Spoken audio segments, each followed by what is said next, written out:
Shalom, shalom, shalom, and welcome to the Ways of Israel this morning. This is Rabbi Moshe Otero with the Ways of Israel, and just wanted to continue our study with Sefer Haikkarim.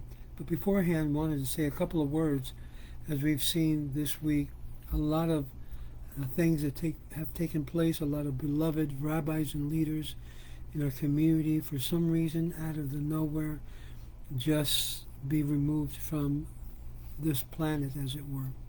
And of course, a lot of the people that were passed away were very dear friends, colleagues, and people that I cared and care a lot about. This Friday I'll be conducting the funeral services for Rabbi Abraham de Leon Cohen, a very unique man, and without no doubt, if you've seen the pages here on the Ways of Israel and other pages that we are on, you'll notice all of the different disciples and students of Rabbi Abraham de Leon wishing the family a deep empathy and condolences. Of course, that's without saying that, in fact, it has shaken the community. Many people that know our new Rabbi Abraham de Leon are now responding back, are now saying, we're going to support your legacy. We're going to do what's necessary to keep your memory alive, for he had done so many things. There's so many, I call them children of Abraham de Leon. Why? Because our sages tell us that basically when a person reaches out, it brings back these souls to the Jewish faith, they're like a father to those children. They become in that type of relationship between a teacher and a student, between a father and, as it were, children or sons. We hear this also that's mentioned about Abraham Avinu, who he basically created souls, Jewish souls, and these souls basically were attached to Abraham, and the women were attached to Sarah, as they did and worked in the area of conversion and shavim, return. And cannot be said enough how Rabbi Abraham de Leon Cohen impacted my life when we got involved in the area of Anusim. As a matter of fact, in one of our first conferences here in South Florida, which our dear friend Jeannie Milgram was the invited guest, and you might say started her whole entire area of work for the first time, we introduced her to the community in the first annual Anusim conference in Miami, in which hundreds came forward, and Jeannie was able to be involved. Rabbi Abraham de Leon Cohen was very, very in favor of what she was doing, and the amount of work that went under preparing that event, and not only that, having an impact, a real impact. Rabbi Abraham de Leon was known to help many people who happened to be of Anusim descent. Brazil, many communities were brought back as a result of his work, and I was fortunate to sit in his bet din in many cases, as well as I sat also with Rabbi Lehrfield, a well-known Rav in Miami. So I am really, still affected by his passing, and of course his teachings.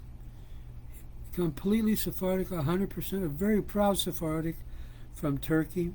It's Istanbul. His parents were from there, and to this day, the impact of his passing is just now being felt throughout different parts of Latin America. He was in Peru. He was also in, if I'm not mistaken, Chile. He stayed some time in Colombia. Rabbi Alfred, the Bogota rabbi out there, also has been notified, and he's going to let the community know, because he was very strong in communities like Barranquilla, like Cali, Bogota, Medellin, and many other places that he basically has people he helped and strengthened. He has a lot of children, more children than you can imagine. And I've seen it. I've seen his work, been involved in helping him. But the more important thing is that these are individuals whose souls come into this world to be able to bring other souls back to the Jewish faith. Never forget when Rabbi Itzhak Ovadia, the son of Ovadia Yosef, a school in which Rabbi De Leon attended, Porat Yosef, I'll never forget, when at Netive Ezra, we went there to meet Itzhak Yosef and present him a whole entire stack of people that we helped to do Shavim. And due to Lashon Hara, apparently he was swayed to go with the Syrian community's perspective and not do anything about it. We gave him a list. We gave him a whole package of all of the communities that we were working with. Until this day, nothing was done. But Rabbi De Leon said, where there is not a man, be a man. And one of the advice he always gave me is that you have to be strong, Moshe, because when you get involved in this type of work, they're going to attack you. They're going to try to destroy your reputation. Everything that they did to him, they began doing to me. But the most important thing, he became to me as a, like I said, a father figure in a way, a man of strength, of direction, and definitely a unique man in this world. His praises is on the tongues of his children because they dearly loved him. And then again, got hit with another news. Good friend of mine, Baruch Halberston. Everybody knows him as Bradley. I knew him as Baruch. Found out that he also passed away. Every morning after having this shear in the morning, call him up. Hey Baruch, how are you doing, man? And he would respond always with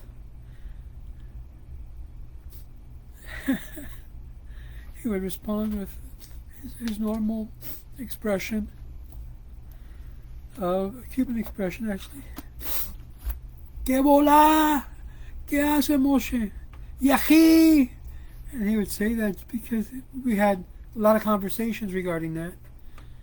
And incredible man. He was a director of Mount Sinai Cemetery. I'm sorry that emotions are still deep. No doubt about it, these people influenced my life in a very special way. Not by the talk, but by the actions. He was always looking ways to be able to get Sidurims to Cuba, which most of you know we have a community in Cuba, multiple communities. And as a result of my contact with Baruch would be asking every single rabbi that would come to the cemetery, hey, do you have some Sidors? I have a friend who's trying to help the Cuban community over there with Sidurims, Tefillin, Talit. And I was giving him a call, see how he's doing, because I heard he was sick. He went rushed to the hospital and didn't make it. Spoke to his ex-wife and mentioned, a little bit. And there's a lot to talk about, a lot of anecdotes. But the reality is, all of this is governed by what we're going to study today, which is divine providence, which Rabbi Albo talks about, that one of the fundamental concepts is that of divine providence. And we see that, in fact, that is something that is fundamental in Judaism, and is something that's at the core and very heart of our existence. This is why we can go and be able to face death, because we know that God has taken care of his children, that God has his hand over the children of Israel. And when a person is involved on a daily basis in doing mitzvahs and doing what God's commanded, his only mindset is to do the will of God, like Rabbi Abraham de Leon was involved in, like what Baruch was involved in, and like every single Jew that I've met are involved in, to do what God wants. The very heart and palpitation of what God wants in this world. These people, these men of God, these servants of Hashem, that's what they live for. That's what they actually live for, to bring others to the awareness of that one God. So without further ado, and I do apologize for breaking up a little bit. It's very emotional for me. You should understand. And yesterday, of course, I went to the cemetery and paid my respects. Well, Rabbi Albo, which is another gentleman I'm doing this for, in memory of his soul to be lifted up, in chapter 7 of the 4th book, he says, we must now treat the various kinds of providence. Everyone who professes a divine religion is obliged to believe that God provides for the individual of human race, and that he takes notice of their particular acts and rewards and punishes individuals and classes. This is a fundamental belief in all religions. And just before I started this class, I was reading a note that came from Israel, how the current president, really, he's looking every day more and more like a pharaoh, not as a democratic leader, how he threatened Netanyahu in Israel with ramifications if he didn't stop his judicial reformation, which is something is needed because of the corruption in the judicial system in Israel. Just like here, we need more than judicial reform. We need to reform every single agency of this federal government, including the removal of the current president, who is more like a dictator than a president. And I think he has done everything he could to be able to express that. Whether according to rational speculation, also this is possible, requires examination, says Rabbi Albo. But if the opinion of the philosophers is correct, who says that God's knowledge does not embrace particulars, it follows a fortiori that he takes no notice of individuals to punish them for disobedience. But we have decided, as a result of proof conclusive to every intelligent man, that God knows all existing things and all individual acts.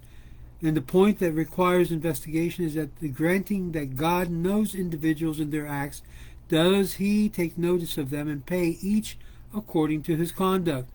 Or does he know them as he knows the individual animals? It's a question he poses. Since his knowledge embraces everything that exists and happens in this world, and nothing great or small is hidden from him, he necessarily knows the animal, but he takes no notice of them individually to reward or to punish them for their deeds. He provides for the individual as a part of the species which he preserves, and no more. And thus the motive which has led men who admit God's knowledge and to deny providence is unjust distribution of the world according to them of the world of good and evil. For we find good men faring as if they acted like wicked men, and vice versa. The difficulty led Job to think that God pays no attention to the individual man, and that there is no difference between the good and the bad in the human race. And as there is none in animal species, it is all one. And therefore I say, he destroyeth the innocent and the wicked, if the scourge slay suddenly. He mocks at the calamity of the guiltless. The earth is given into the hands of the wicked. He covereth the faces of the judges thereof. If it be not so, who then is it? Job says. There is one reason which leads him to think that God's providence doesn't attach to the individuals of human species, and that he destroys both the innocent and the guilty and makes no distinction between the righteous and the wicked, and that the reason is that he sees the scourge and the misfortune befalls those who are innocent of sin, and putting them to death suddenly and mocking them and making real of them. The wicked man, on the other hand, prospers, so that the earth is given into the hand of the wicked, and he, as it were, covers the face of the judges and makes them not see, since they are not permitted to exercise justice upon him. And thus, this shows that there is no one in the world who takes notice of the individual. Hence, Job finishes with the words, if not so, who then is it? If it's not so, then who is the leader? Who does such wrong or allow its being done? The prophets too, who believed in providence and preached it to the world, and the wise men believing in the Torah, and complained that there is two situations of prosperity of the wicked and adversity of the righteous. The two cases are not indeed the same gravity. The complaint of the prosperity of the wicked is very real and serious, for all people see with their eyes the wickedness of the bad men. You might call these the elite of today's society. His idolatry and licentiousness, blooded upon violence and injustice without the fear of God, and yet he prospers, says Rabbi Albo. This leads all men to doubt the providence, and they say, wherefore does the way of the wicked prosper? The complaint about the adversity of the righteous is not so serious, because the wrongdoing is not visible to everybody, and all people know that there is not a righteous man upon the earth that doeth good and sinneth not. No, not one. Whether little or much, if then the righteous man meets with his misfortune, they are not surprised, for they say, maybe he has sinned secretly, and then no one saw him but God. If a man professes the name of God secretly, he is punished openly. Or maybe he sinned in thought. And in the connection, the rabbis say, if one says to a woman, thou art married to me, and provided I'm a wicked man, she is married to him, even if he is as righteous as Rabbi Akiba. For it's possible that he thought of idolatry in the imagination. It is clear, thus, that for everybody, and not everybody can judge whether a given person is a righteous man or not. For man judges by the appearance and thinks that a man is righteous, but God sees the heart and knows that he is not righteous but wicked. From the expression of the Tana and the treatise of Avot, it also says that the problem of adversity of the righteous is not as serious as that of the prosperity of the wicked. For he says, we do not know anything about tranquility of the wicked. An example, we do not know the reason of the prosperity of the wicked, and yet he says, and neither do we know the misfortunes of the righteous. One might suppose that we do not know the reasons of the suffering of the righteous, but that it is not so. We infer the interpretation from the expression, and neither, when he might be said, nor, quote unquote, this indicates that the complaint about the adversity of the righteous is not so serious, for the world does not know who really is the righteous person. The only one who can properly make the complaint is the one who knows in himself that he is truly righteous man. And thus Jeremiah says, but thou, O Lord, knoweth me. Thou sentest me and triest my heart towards thee. Job too complained to God's judgment because he felt that he was a righteous man, And the fault of Yaakov's of Job's companion was that they ascribed evil to Job because they knew of no explanation why evil would befall a righteous man except that he really is wicked, though they were able to explain the good coming to a wicked man. Job who knew his own righteousness, was not satisfied with their expression and explanation. And this is why Elihu became angry. As we read, also against his 3 friends was his wrath kindled, because they had found no answer and had condemned Job.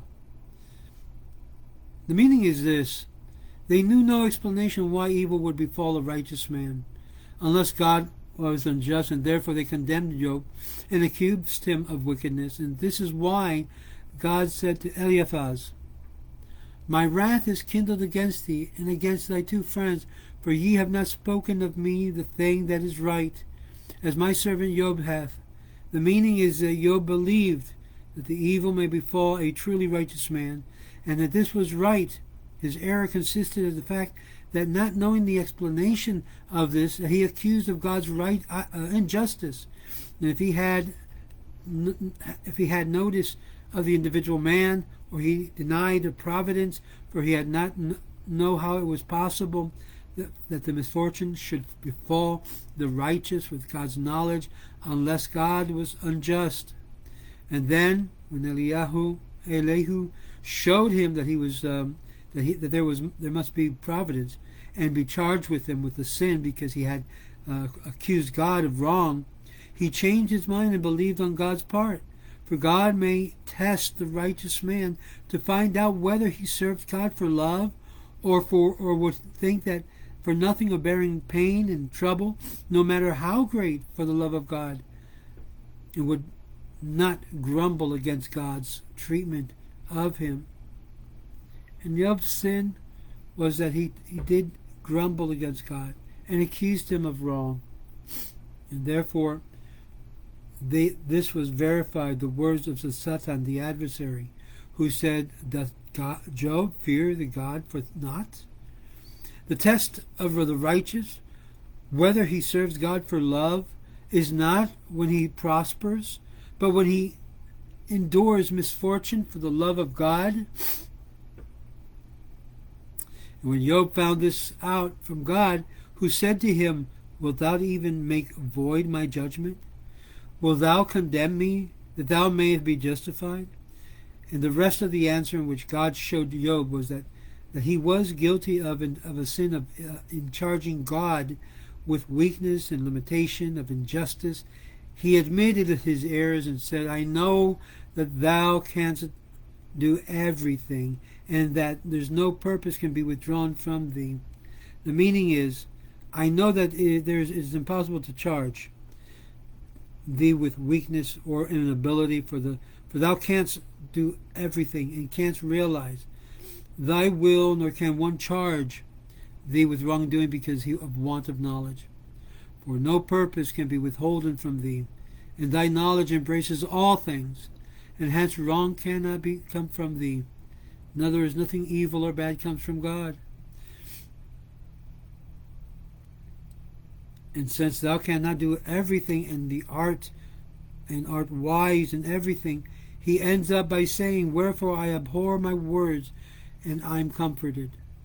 Job despised all the desires of the world and his goods, and was comforted for the suffering which he had to endure, and sitting in the dust of ashes, because he knew that it was good. The purpose of the book of Job is to answer these 2 questions. And since the solutions of these questions is essential to divine law, the chief of the prophets saw it fit to compose this book, namely the book of Job, in the dialogue form, representing the wise man endeavoring to solve these 2 questions in various ways, and most importantly, arguments of whom I shall mention briefly, says Rabbi Yabo. But since these 2 problems cannot be solved without first proving the existence of the providence I will first speak briefly of the arguments for providence found back in this book, in Job, and elsewhere. And these are threse kinds of proof that we're going to be looking at in the continuing chapters of Rabbi Albo's Sefer Haikkarim. And these proof is in favor of providence. One kind consists of the arguments derived from providence which exist over general things. The second takes its argument from providence that exists over particular things. And the third kind uses arguments derived from the intellect, which I will speak of each one of these separately in the following chapters that he gives form in chapter 8.